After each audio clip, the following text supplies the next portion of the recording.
नमस्कार, आप सभी दर्शकों का बहुत बहुत स्वागत है देश न्यूज़ के खास कार्यक्रम प्रेस वार्ता में। मैं हूं आपके साथ निशा। दर्शकों, प्रेस वार्ता में आज हम जानेंगे देश दुनिया की तमाम बड़ी खबर, बड़ी अपडेट। ऐसी कौन सी खबर है जो आज सुर्खियों में और आज अखबारों में प्रमुखता से प्रकाशित हुई। हमारे साथ एडिटर इन चीफ जय श्रीवास्तव जी, हमारे साथ एडिटर सूरज जी, हमारे साथ ज्ञानेश जी लखनऊ उत्तर प्रदेश से इस वक्त हैं और तमाम बड़ी अपडेट आप तक पहुँचाएंगे। और सीधे आज हम जानेंगे सबसे पहले अंतर्राष्ट्रीय खबरों में क्या कुछ खास है, क्या अंतर्राष्ट्रीय खबरों में आज अखबारों में प्रमुखता से प्रकाशित हुआ है। एडिटर इन चीफ जय श्रीवास्तव जी। खबर है फ्रांस से ये खबर अधिकतर अखबारों में प्रकाशित किया गया है कि जो विदेशी दंपत्ति के जो बच्चे हैं वो जन्म से नागरिकता उनको नहीं मिलेगी। अभी तक ये नियम था कि 12 साल के पश्चात वो नागरिकता के लिए अप्लाई कर सकते थे, लेकिन इस अभी जो कानून बना है इसमें 16 से 18 वर्ष के बीच में या उसके बाद ही नागरिकता के लिए वहाँ अप्लाई कर पाएगा। ये जो कानून है, इस कानून से लगभग 1.25 लाख भारतीय पर असर पड़ेगा, बिल्कुल। क्योंकि अन्य देशों के साथ साथ भारत के लोग भी फ्रांस में बड़े पैमाने पे है। लगभग 1.25 लाख उनका आंकड़ा है। और ये जो कानून बनाया गया, इस कानून के पीछे कारण ये है कि जो विदेशी जो नागरिक है वहाँ पर रहते हैं और बच्चे जन्म लेने के बाद वो किसी और कंट्री में चले जाते हैं।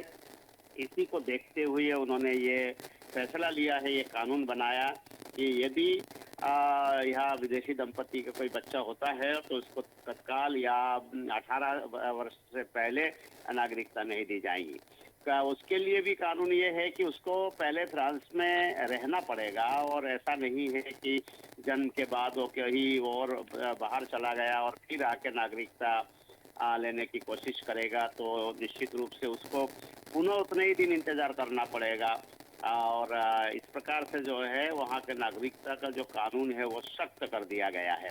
तो इस खबर से भारतवासी जरूर चिंतित होंगे, जो जिनके परिवार के लोग फ्रांस में रहते हैं, तो उनके बच्चा वहाँ पर अगर जन्म लेता है तो निश्चित रूप से ना वो भारतीय कहलाएगा और ना वो फ्रांसीस कहलाएगा, क्योंकि उनको नागरिकता के लिए काफी समय का इंतजार करना पड़ेगा, और जो कि भारत में नहीं जन्मा इसलिए भारत की भी नागरिकता उनको नहीं मिलेगी। इसके अलावा एक और जो बड़ी खबर है वो है दक्षिण अफ्रीका में भी अभी कल चुनाव संपन्न हुआ है, और जैसे भारत का अभी जो ट्रेंड चल रहा है परसेंटेज वोटिंग प्रतिशत का, वो भी अफ्रीका में भी 66% वहाँ पर वोटिंग हुई है कल। तो ऐसा माना जा रहा है कि ये चुनाव बहुत अहम है, और जो नेल्सन मंडेला है वो 30 वर्ष बाद उनकी पार्टी इस समय हार के कगार पर है। पहली बार ऐसा देखा जा रहा है कि दक्षिण अफ्रीका में नेल्सन मंडेला का जो है वो स्थिति खराब है। तो इस स्थिति को देखते हुए लोग ये आकलन लगा रहा है कि पूरी दुनिया में इस समय बदलाव की स्थिति में है, और जिस प्रकार कट्टरपंथियों ने यहाँ पर ज्यादा भारी संख्या में जीत हासिल कर रहे हैं, उससे लग रहा है कि राष्ट्र के प्रति जो भी कट्टरता दिखा रहे हैं और सख्त सख्त कानून बना रहे हैं, वही इस समय जीत हासिल कर रहे हैं। नेल्सन मंडेला भी जो है गांधी के रूप में वहां पर देखा जाता है जाते थे, और उनको भी ये कहा जाता था कि वो शांति के प्रतीक है। लेकिन ऐसे पार्टी की यदि हार होती है तो निश्चित रूप से पूरे दुनिया जिस ओर अभी जिसके हवा चल रही है राष्ट्रवाद का और कट्टरता का, वो दक्षिण अफ्रीका में भी देखने को मिल रहा है। उसके पीछे जो हारने के पीछे का कारण ये है कि वहाँ सबसे मेन कारण है बिजली की। बिजली जो है वहाँ पर अधिकतर समय वहाँ पर कटौती हो रही है और जनता उससे काफी परेशान है। इसी को देखते हुए वहाँ पर लग रहा है कि नेल्सन मंडेला की पार्टी वहाँ हार की कगार पर है। एक और खबर है ऋषि सुनक की है। ऋषि सुनक के लिए ये अच्छी खबर है और भारतवासियों के लिए भी अच्छी खबर है कि जिस प्रकार के इलेक्शन घोषणा के बाद से ऋषि सुनक लग रहा था कि बहुत पीछे चल रहे हैं, लेकिन इन दिनों में कुछ ही दिनों में जो है ऋषि सुनक ने 6% उसमें रिकवर किया है जी। और सीधे टक्कर में आ गए। और अभी ये कहा यह जा रहा है और सूचना ये मिल रही है कि ऋषि सुनक वहां पर पुनः जीत सकते हैं।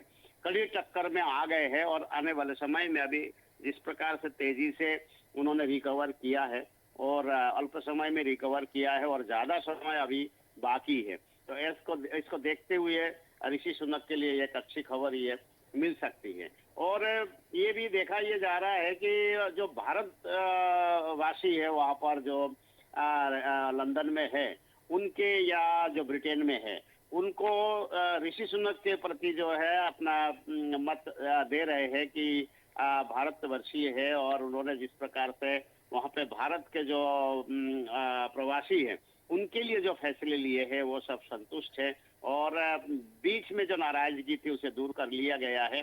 तो ये खबर निश्चित रूप से भारतवासियों के लिए बहुत अच्छी खबर होगी। बिल्कुल। एक और इसमें खबर यह है कि जो जापान में 33% महिलाएं अविवाहित है, इनके लिए एक खास क्लब है।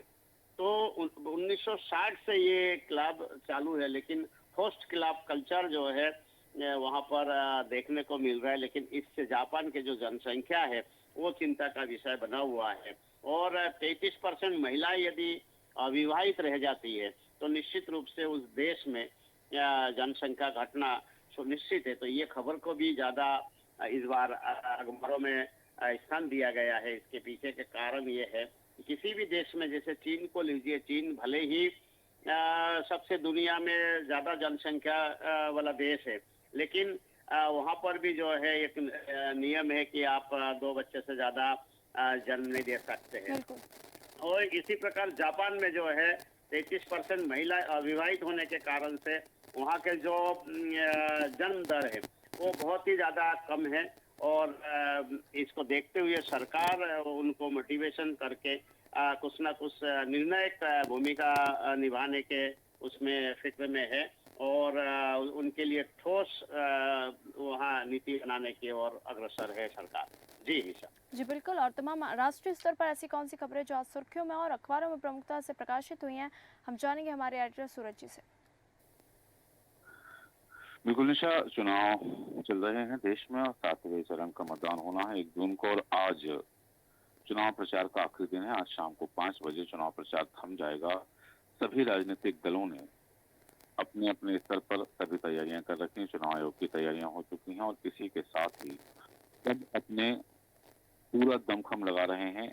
जैसा कि हम देख रहे हैं कि अंतिम चरण में जिन 57 सीटों पर चुनाव होना है, मतदान होना है, उन 57 सीटों के लिए सभी ने अपनी पूरी ताकत लगा दी है। पुरजोर कोशिश कर रहे हैं कि अपने अपने प्रत्याशियों की जीत के लिए वो अधिक से अधिक मेहनत।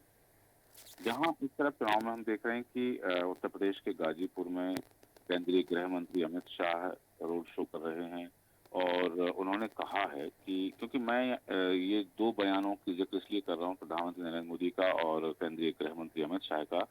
केंद्रीय गृह मंत्री ने भी कहा है कि विपक्ष जो है, विपक्षी गठबंधन है, जितनी राजनीतिक पार्टियां हैं विपक्षी गठबंधन में शामिल हैं, वो अपने अस्तित्व की लड़ाई लड़ रही हैं क्योंकि उनके अस्तित्व को खतरा है इस चुनाव के बाद में।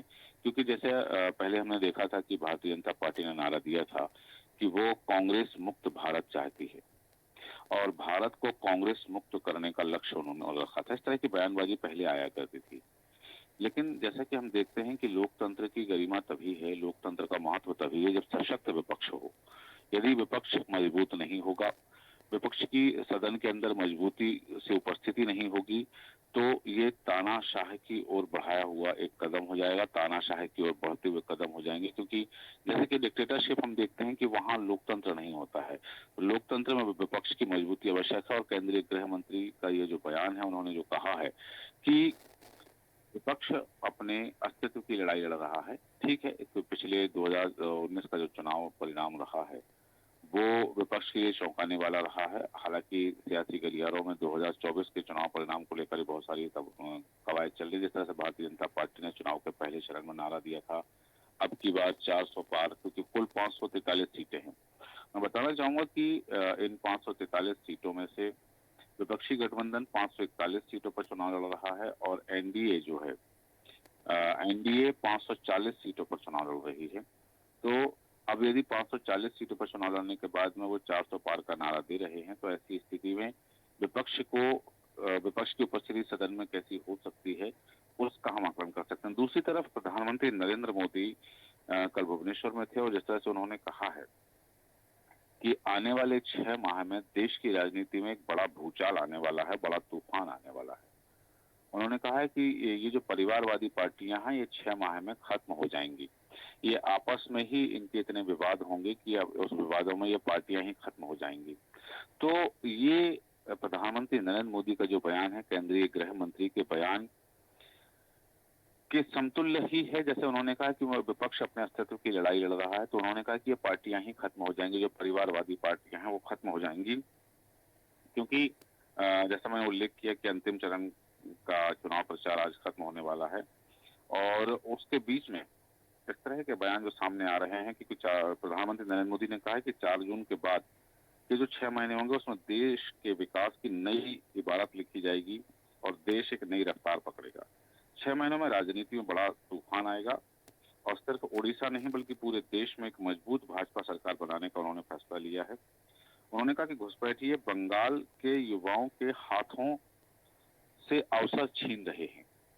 ये जो घुसपैठिए वाला शब्द है उनका पहले भी कहा जा चुका है और हालांकि इस बात को लेकर असदुद्दीन ओवैसी ने भी कहा था कि देश के जितने अल्पसंख्यक हैं 17 करोड़ मुसलमानों को प्रधानमंत्री नरेंद्र मोदी घुसपैठिया कह रहे हैं। उन्होंने कहा था कि संवैधानिक पद पर बैठे हुए व्यक्ति को इस तरह की बयानबाजी नहीं करनी चाहिए। दूसरी तरफ यदि हम देखें कि राहुल गांधी भी लगातार मोर्चा संभाले हुए हैं। राहुल गांधी कल चंडीगढ़ में थे और उन्होंने कहा है कि पिछले 10 सालों से जो सरकार जनता को ठग रही है, जनता को मूर्ख बना रही है, वो सरकार के पास केवल अब 7 दिन बचे हैं और 7 दिन बाद उनकी विदाई हो जाएगी और 4 जून के बाद देश को भाजपा और नरेंद्र मोदी से मुक्ति मिल जाएगी। उन्होंने कहा कि मोदी ने अरबपतियों की जेब में पैसा डाला है और 22 परिवारों के 16 लाख रुपए के कर्ज जो उन्होंने कहा है कि 1600 लाख रुपए का जो कर्ज है वो माफ उन्होंने किया है, क्योंकि 90% भारतीयों के साथ बड़ा अन्याय किया है पिछले 10 सालों में भारतीय जनता पार्टी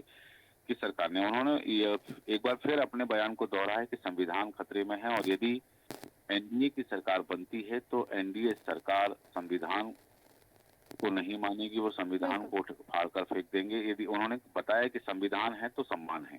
तो उन्होंने पहले भी कई बार कह चुके और कल फिर उन्होंने अपने इस वक्तव्य को दोहराया है कि संविधान खतरे में है, देश का लोकतंत्र खतरे में है और यह जो चुनाव है संविधान बचाने का संविधान है।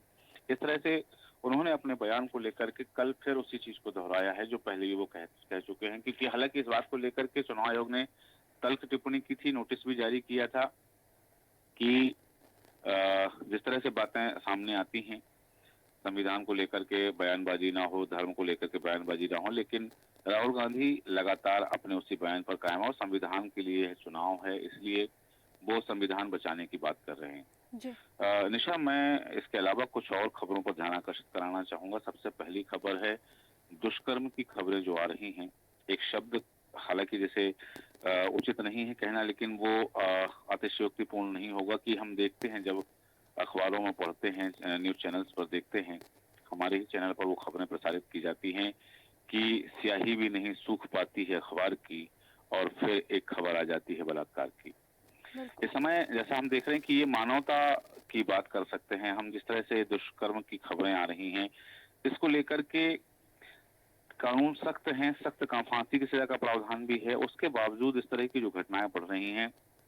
मैं खबरों के आंकड़ों की बात नहीं करूंगा कि कितने किस राज्य में कहां कितने दुष्कर्म के मामले हुए हैं और ये खबरें लगातार आ रही हैं, लेकिन ये देश के लिए, समाज के लिए, मानव के लिए, मानव जाति के लिए ये घृणित और शर्मनाक है कि यदि इस सभ्य समाज में, जिस सभ्य समाज में हम एकात्मवाद की बात करते हैं, जिस सभ्य समाज में हम स्त्री और पुरुष के कंधे से कंधा मिलाकर चलने की बात करते हैं, उस समाज में यदि इस तरह की खबरें आती हैं तो निश्चित रूप से हमें अपने आप को, समाज को एक आईने की आवश्यकता पड़ गई है कि वो उस आईने को देखे कि वास्तव में समाज की विचारधारा कहाँ जा रही है। और ये जो आरोपी हैं ये भी इसी समाज में रहने वाले लोग हैं।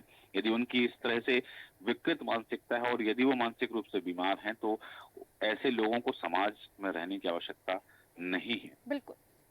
और जैसा कि एक और राजनीतिक खबर की ओर ध्यान आकर्षित कराना चाहूंगा कि उत्तर प्रदेश की खबर है, जहां भारतीय जनता पार्टी के जो प्रत्याशी हैं कैसरगंज सीट से चुनाव लड़ रहे हैं ब्रजभूषण के बेटे करण भूषण, तो उनकी गाड़ी से जो टक्कर हुई थी उसमें 2 लोगों की मौत हो गई है और जो आरोपी ड्राइवर था उसे हिरासत में ले लिया गया है। जी। यहाँ एक और खबर है जो दिल दहला देने वाली है, क्योंकि जो रेमल तूफान आया था और वहां अब तक उस तूफान के कारण 43 लोगों की मौत हो चुकी है। बात करूंगा कि इम्फाल में बाढ़ आ चुकी है, क्योंकि मणिपुर से लगातार बारिश से जो जनजीवन है, सामान्य जनजीवन है, वो अस्त व्यस्त हो चुका है। बिल्कुल। और रेमल तूफान के चलते नॉर्थ ईस्ट के 6 राज्यों में बाढ़ के हालात बने हुए हैं। जनजीवन पूरी तरह वहां से त्रस्त हो गया है और पिछले 2 दिन से लगातार बारिश जारी है। अधिकांश नदियां जो हैं वो खतरे के निशान को पार कर चुकी हैं और कई ऐसी जगह हैं जहां बाढ़ और भूस्खलन के चलते अब तक 43 मौतें हो चुकी हैं। जी। बताना चाहूंगा कि मिजोरम में भारी बारिश के चलते जो खदान धंसी थी उसमें 33 से ज्यादा मौतें हुई और 9 लोग अभी भी लापता बताए जा रहे हैं। उनकी जो है तलाश जारी है। चेरापूंजी जहां सबसे ज्यादा बारिश होती है वहां पर पिछले 48 घंटों में 35 इंच बारिश हो चुकी है। ये चिंता का विषय है। हालांकि चेरापूंजी की जो बारिश है उसे मानसून की बारिश नहीं कहा जा सकता है, क्योंकि मानसून केरल से आज टकराने वाला है। तो बिल्कुल। यह जो प्राकृतिक आपदा है इसमें 43 लोग अपनी जान गंवा जी। चुके हैं। जी। असम में 4 लोगों की मौत हो चुकी है और 33 गांव वहां ऐसे हैं जहां से लोगों का पलायन लगातार बिल्कुल। जारी जी। है। जी निशा। जी बिल्कुल, उत्तर प्रदेश के भी तमाम अपडेट ले लेंगे। ज्ञानी जी, उत्तर प्रदेश की आज क्या कुछ खास बड़ी खबर सामने आ रही, दर्शकों के साथ साझा करें।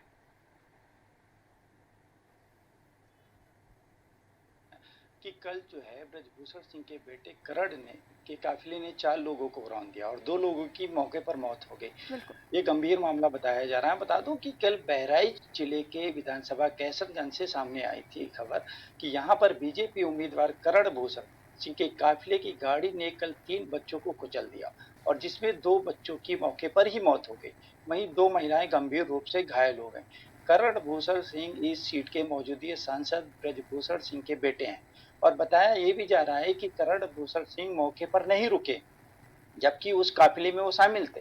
दरअसल जिले के करनैलगंज कोतवाली क्षेत्र के करनैलगंज हुजूरपुर मार्ग पर बाहुबली सांसद ब्रजभूषण सिंह के बेटे और कैसरगंज से भाजपा प्रत्याशी करण भूषण सिंह का काफिला था, जो हुजूमपुर की तरफ से जा रहा था और इसी बीच बैकुंठ डिग्री कॉलेज के पास में सड़क पार कर रहे 3 बच्चों को करण भूषण के काफिले के एक फॉर्च्यूनर वाहन ने रौंद दिया और इस दौरान करण भूषण का काफिला वहां पर रुका ही नहीं।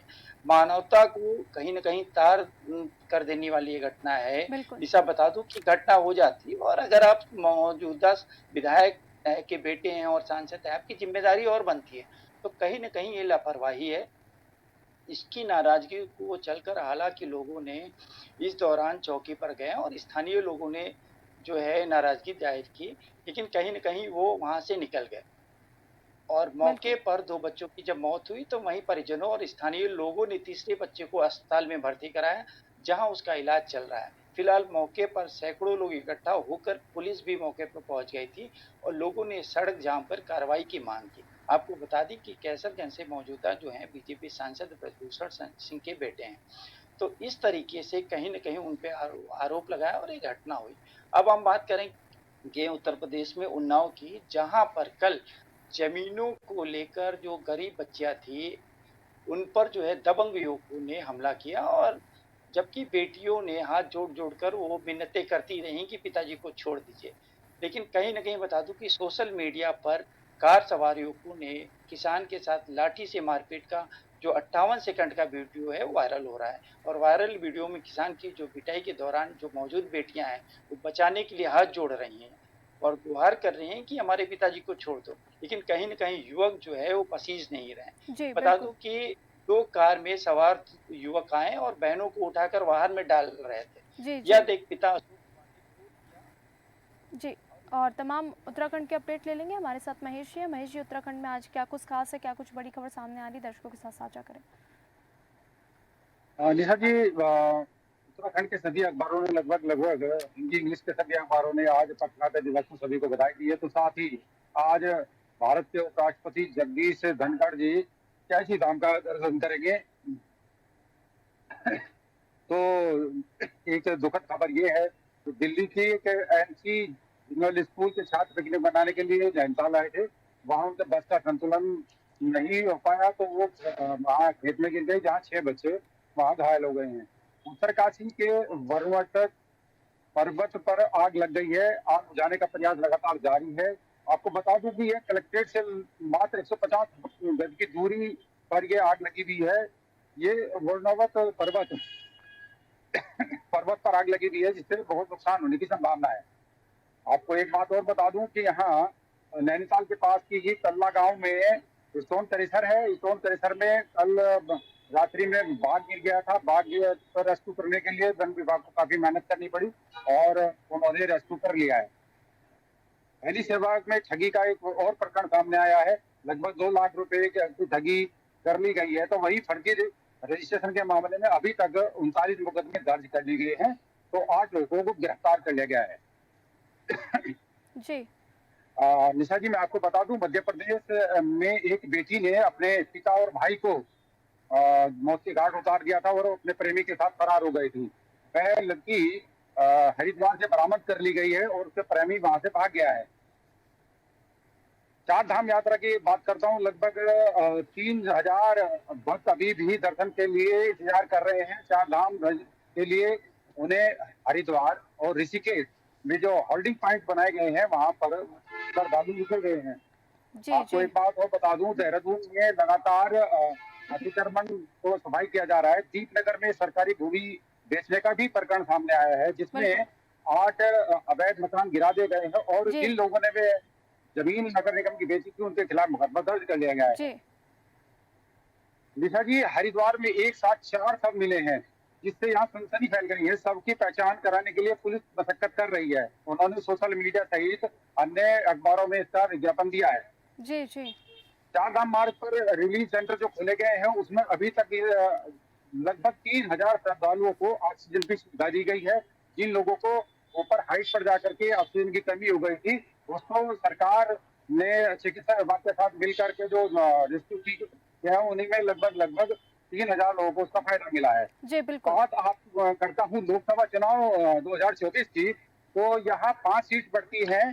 500 सीट पर भाजपा का ये मानना है कि 2019 का जो रिजल्ट रहा है वह रिपीट करेंगे। तो वहीं दूसरी ओर कांग्रेस का अपना दावा है कि ये 500 सीट वह जीत रहे हैं। बिल्कुल जी जी बहुत बहुत धन्यवाद महेश जी, तमाम उत्तराखंड की अपडेट देने के लिए। हमारे साथ ज्ञानेश जी थे, जिन्होंने तमाम उत्तर प्रदेश की अपडेट दी। हमारे साथ टाइटन चीफ जय श्रीवास्तव, जिन्होंने तमाम अंतर्राष्ट्रीय स्तर पर क्या कुछ खास है वो अपडेट आप तक पहुंचाई। हमारे साथ राष्ट्रीय स्तर की खबरें सूरज जी ने बताई। तो दर्शकों, प्रेस वार्ता में फिलहाल इतना ही। फिर मिलेंगे नई खबरों के साथ। देखते रहिए देश न्यूज़। नमस्कार।